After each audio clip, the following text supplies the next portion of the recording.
Part 2. This section will be mostly about weapons, why you should learn them, and what ones I prefer. Alright? And the similarities. Okay?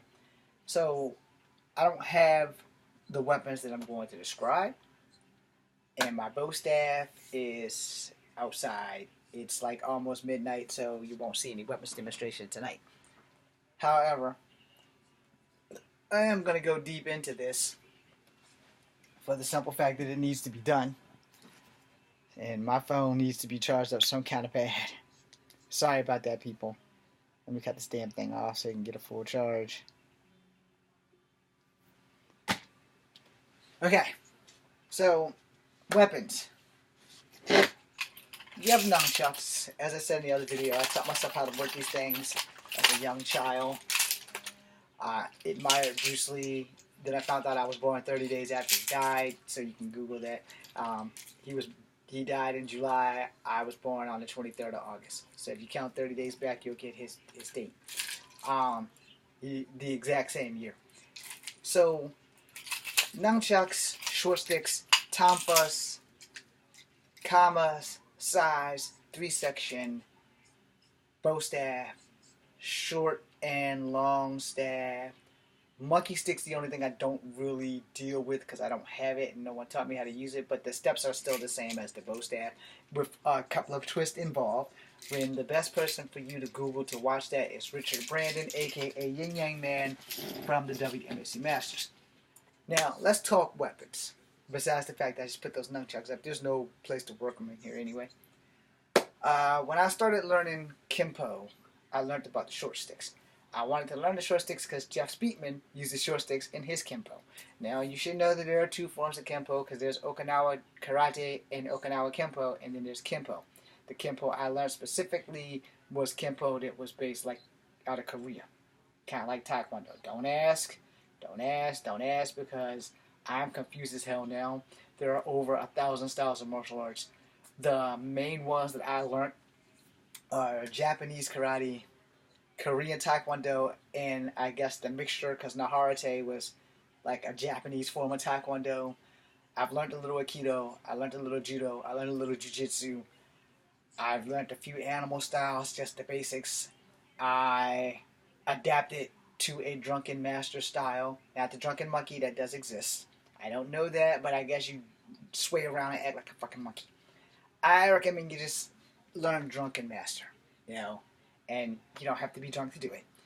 Learned a little bit of praying mantis. I learned a little bit of Aikido. And Aikido, it's just kind of not for me. I mean, I learned how to use the Shiai. I learned some of the sword techniques from Aikido. I learned some of the sword techniques from bullshit ninjutsu that I learned. But I did learn more things about ninjutsu than what I was taught. Alright? So research does help.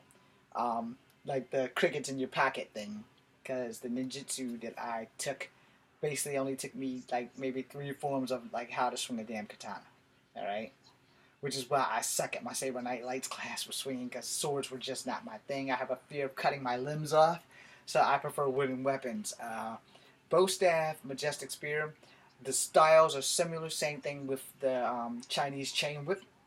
You can pretty much, if you can work the bow staff, you can manipulate the chain whip enough that you should be able to do that. But if you can't, then you can learn how to use the chain whip and then worry about that. The chain whip has 2 types.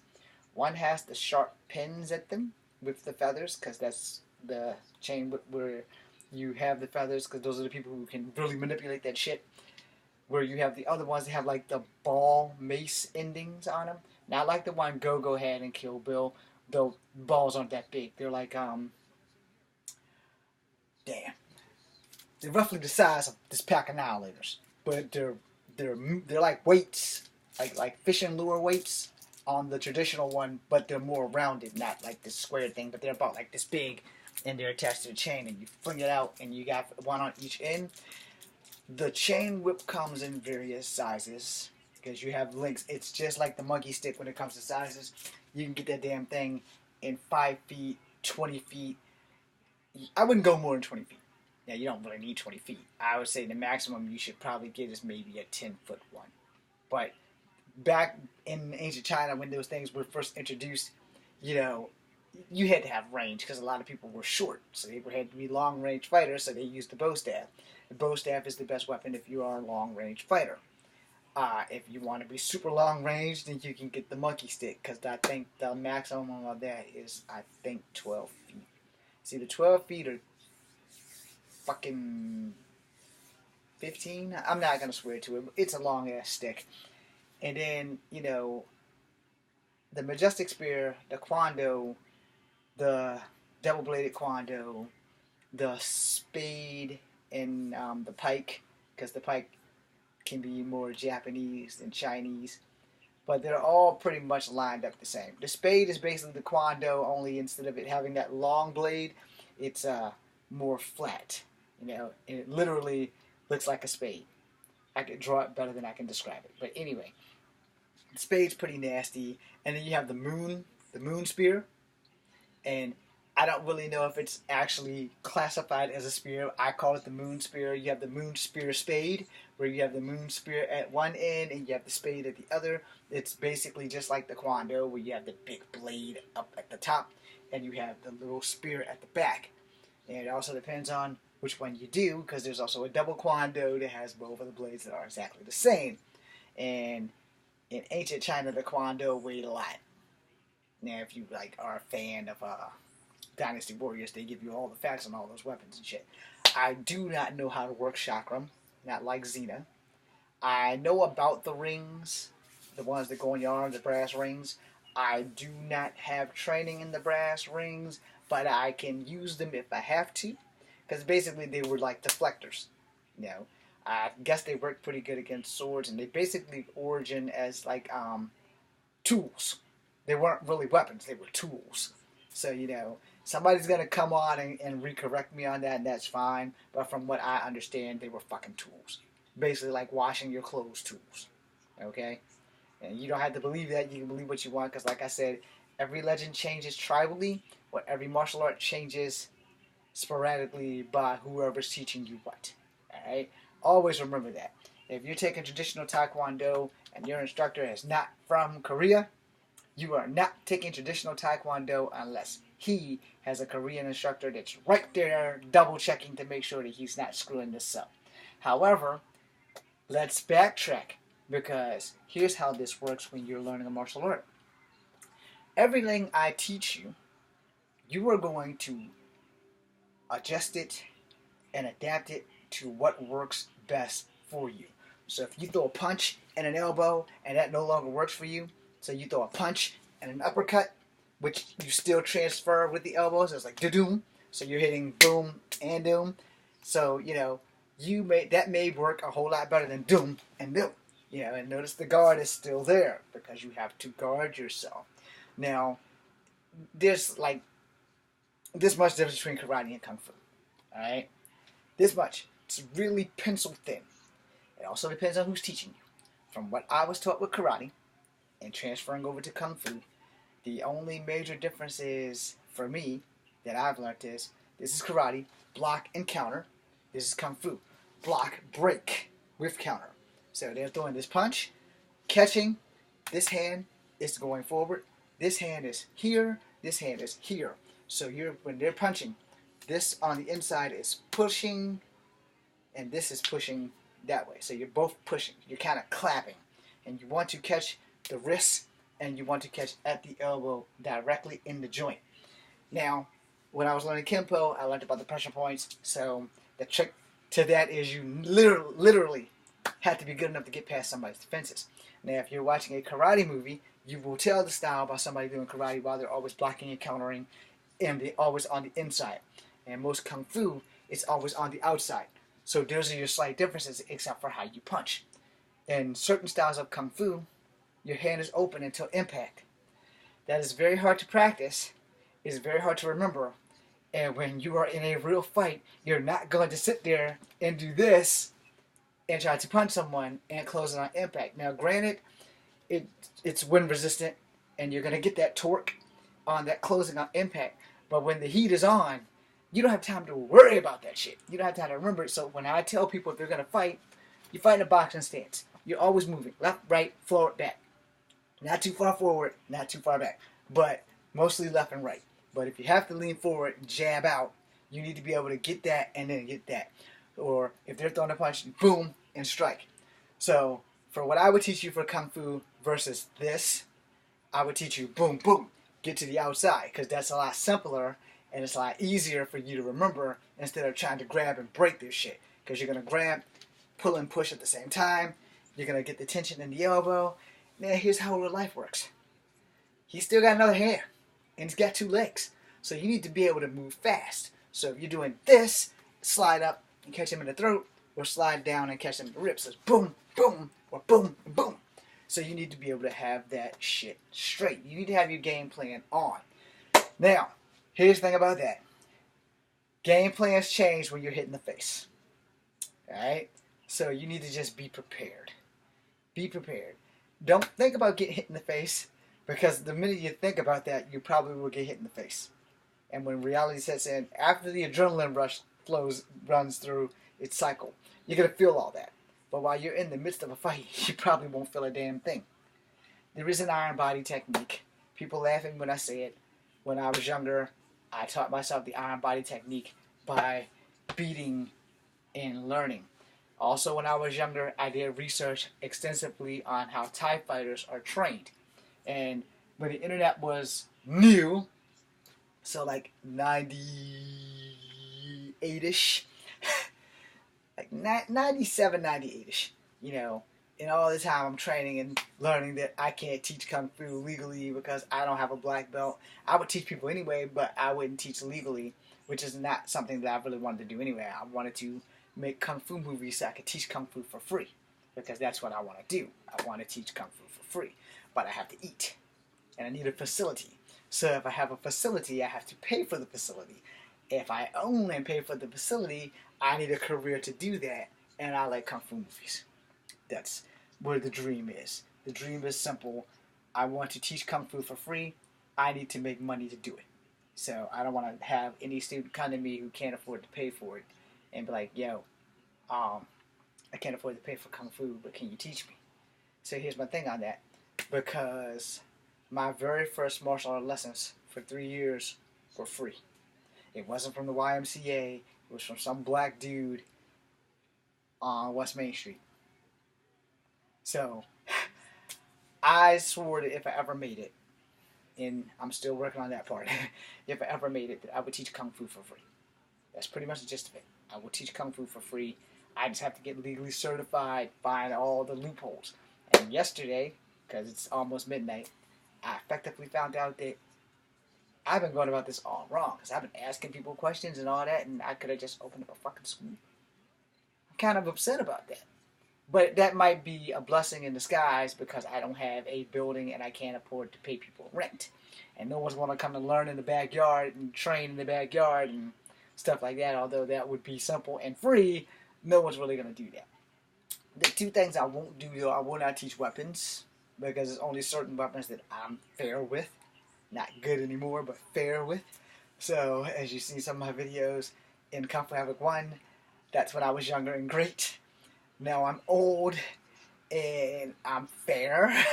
I'm not great anymore, but I'm fair.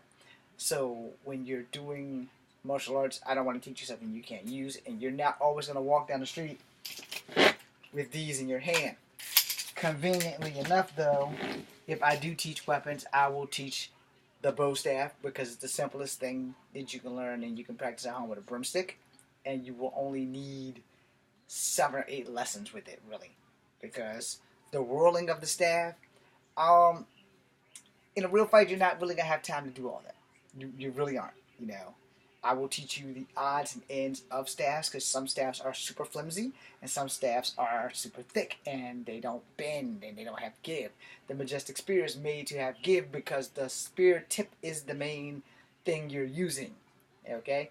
There's a difference in your weapons ramifications, because you need to know how your weapons work. As well as you're going to use it, you need to know the damage that it can cause and the backlash if someone takes your weapon from you. The ultimate weapon is always going to be this here. your body. That's my main focus. If I'm going to teach you any weaponry, I'm going to teach you what your body is capable of. And I'm basically opening a door, and you're either going to walk through it, run through it, or be thrown through it. You know, sometimes you have to go to the school of hard knocks to get your stuff in gear. So as I end this out, weapons are good and bad at the same time. All right, butterfly sabers, kamas. I love them. I love the kamas because they're really short and you can do the same stuff with short sticks. And a lot of martial arts, God forgive me, I hate to say this, a lot of the moves are exceptionally repetitive. And if you see some of my videos, you will agree that I am very repetitive because I have specifically mastered those moves. And they will be great for on-camera work, but in the real fights, you just stick to the basics. Blocking, knees, elbows, punches, and kicks. Now, here's my thing on that. If I'm going to teach you a martial art, I'm going to teach you where to hit, how to hit. I'm going to tell you 2 factors that you will carry with you every day for the rest of your life. You don't have to hit a person really hard to hurt them, and you have to be able to live with the consequences of hurting them with what I will teach you. Your central death line is right here. Yes, I said it, your central death line. This is a kill zone spot. I like to prefer this is kill zone number 2. In the heat of the battle, it will be kill zone number 1 because it is the easiest target when they're guarding like this. Here, your guard's too close, so you want at least this much distance from this to your face. So when you turn and extend, if you're a turn and extend guy, or if you're a step-in guy, or if you're just a jabber, you got many different people and many different classes of that will flow over. So you'll have to learn technique. Boom, boom, boom, or boom, boom. This is completely wrong, by the way, because I'm throwing the right hand and I'm in a standard stance. Now, if I'm going southpaw, it's jab, jab, power, just like boxing. Jab, jab, uppercut, jab, jab, hook. I know they look the same, right? But there's really not a lot of room for full extension. All right. Once you learn your comfortability, I teach you the opposite. If you're a southpaw fighter, I will make sure that you're a southpaw after I condition your right side so that you can compensate in case you can't fight this way. All right. And if you're a southpaw fighter and you fight this way, you have the tactical advantage because at any time you can go from here, boom, and change in, boom, boom.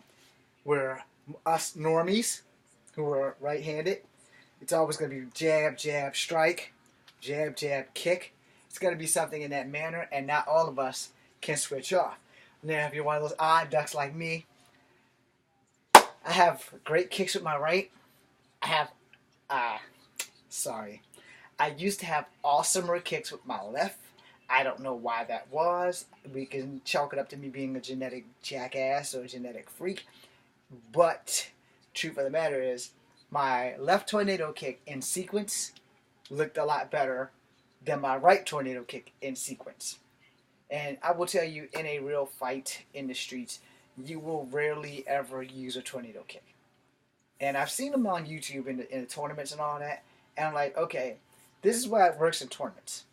In tournaments, it's about control and how you are trained and how you are taught and your discipline. And if your opponent is not very experienced, and they usually in most tournaments, if you're a white belt, you're not going to go against anybody who's not a white belt. All right? If you're a black belt, they're not going to put you against somebody who can't give you a challenge. They're not going to put you against a blue belt or a brown belt. It's more than likely, unless that belt, depending on schools. I say this because this is a fact that I had to learn because I didn't know this until I took Taekwondo. I thought you went from belt to belt. I didn't think that your belt has numbers and ranks. So again, depending on school, if you're a first degree white belt, you get a little yellow dot. And I think you go to 7, and then you get a yellow belt. And then you go to 7, and you get a yellow belt. That's how it was in the inner stairway. And I was like, I'm never going to get a yellow belt. Hell, I'm never going to get a black belt. Because I had to go through 7 different tests. And on the 7th test, the belt changes over. And I'm like, what is the point of that? No. But the downside on that is that I can handle most of the green and yellow belts and the blue belts and the brown belts And it was because I was trained completely different. I was completely trained more like a wild man versus a traditional karate type person. And when I took Taekwondo, I had to start all over from the beginning, and I had to do katas, and my body was not used to katas and other things like that. But your body is the one true weapon that no one can destroy unless they sever some limbs. And let's keep it real. If you go into a fight with the weapon and you're fighting a novice, you have a better chance of him beating you by getting your weapon from you if you're not knowing what you're doing. If you go into a fight with a pro, there's no question that he's going to get that weapon from you. And if he's better at that weapon than you, he's going to take it from you. So the only weapon that you go into battle with is this one here and these ones here. They will transfer. If that person breaks a weapon, you should learn how to take weapons. So I'm going to end this because I want to show you one trick beforehand, because I was taught this, so I can teach this. I've tested it on myself, and for the most part it works if you can get through the pain. The problem is the reality of how hard someone swings. So if someone's swinging this thing exceptionally hard, I'm not going to tell you to do what I'm about to show you. I'm going to tell you to get the hell out of the way, because this hurts. So when they're swinging it at a normal pace, like, it's going to be hurting, but it ain't going to hurt as bad as when they put everything they got into it. So you have a little bit of fat right here. Your job is to catch that son bitch right there. That's the best way to disarm someone with a bow staff if they're doing one of these. If you can double block this way or this way and catch it, you want to catch it at the fatty parts of your arms, because it's thicker and a less chance of them breaking your arm when they hit you. Well, if you get up here and they might break your wrist and it'll keep coming. Well, here, it's a little bit more solid. It's still going to hurt. But I'm going to tell you the truth, it's still going to hurt. But it's better to get hit right here than there or here. But if you catch it, like under here, and you lock, and you do this, you should be able to get away from it. If not, break it, and then you'll both have a weapon. So then you can go have at it. Now, I will say this, though, in all honesty, if you pretty much have to bring weapons to a fight, you better be fighting more than one person, or your skill level is just not that great with your body. And a weapon is an extension of yourself, which extends your skills. But here's the thing about that, and I'm going to say this, and I'm going to piss off a bunch of martial artists. I'm old, so you can get pissed off if you want, but I'm going to tell the truth, and people don't like the truth. Swinging these things get tiresome real quick. If you're fighting an ace, a sensei, a sifu, a shidoshi, a maestre, all the teachers in the world, they're going to tell you, if you're going against a teacher, and this teacher doesn't know how to disarm you, then he probably shouldn't be teaching. Now, I'm going to tell you from experience, disarming is not fun, because you got to take a little bit of pain to disarm someone. And if they have a certain weapon, your teacher, they may not know how to disarm that weapon because they probably haven't had to have combat like that. So it changes. That sounds contradictory as shit, but that's just the truth of the matter. Swinging this, a stick, you're not going to do that with a sword. Alright? You're not going to catch a sword under here. You catch a sword under here, it's ixnay on your ass, eh? That's all to that. You catch a bow and arrow, like they do in the movies, okay, that's cool and everything. It's more likely you're going to catch a bow and arrow, not like they do in the movies. Alright? And that's just the reality of it. So 9 times out of 10, if you're going against somebody in a fight, you don't want to come there with a weapon, especially when the cops show up. You know, if it's their weapons and you take it from them, that's great, because then you're going to say, hey, that's theirs. Their fingerprints are on it too. You know, then you have a statement made and you have your ass covered. So it's like, where'd you get the stick? I took it from him when he swung at me like this. I caught it, I broke it, and then I used it on his ass. That being said, I'm going to end this because there's so much other details I can go into weapons, but bow staff, nunchucks are like my two specialties. I do know how to work the size, and I will be honest with you, you will never pull a Raphael in the middle of a fight. You're not going to whirl that damn sai around your hand. And same thing with kamas. You're only going to fight the way they are designed. You know, you're not going to go into extensive combat unless you're making a movie, and then you still want to be real careful with that because kamas are very freaking sharp. Also, the same thing with tonfas. Those are the ones like the police batons. You know, they roll around, roll around. If you're gonna use tonfas, you know they're good for blocking. They're good for swords until they're not. You know, and then you know they're good for whirling around and they're good for range. But they're like close range weapons. Nunchucks, kamas, short sticks, they're close range weapons. If you like getting in close, they're great. It's the same thing with knives and daggers. They're close range weapons, but you have to get in close. I don't mind getting in close as long as it's physical. You know, we're gonna roll and we're tussling with our bodies only. I'm okay with that. But if you gotta pull out a knife or something, I don't want you that close to me. I really don't. Because I'm gonna have to do everything I can to prevent you from stabbing me. And the thing about that, the hand is quicker than the eye, so if you don't watch the arm twitch, you're never gonna see them stab you. Never. And I'm not trying to get stabbed, and I don't want any of my students to get stabbed if I ever open up a school. I'm only going to teach you things that you can use, like the pole technique and stuff like that. Your environment being your weapon is a true statement. Only certain teachers can teach you certain things. Go learn from everybody. Everybody. Even the bum on the street may have some skills that you can acquire. I'm James Williams Jr., Comeback with number 2. Be seeing you.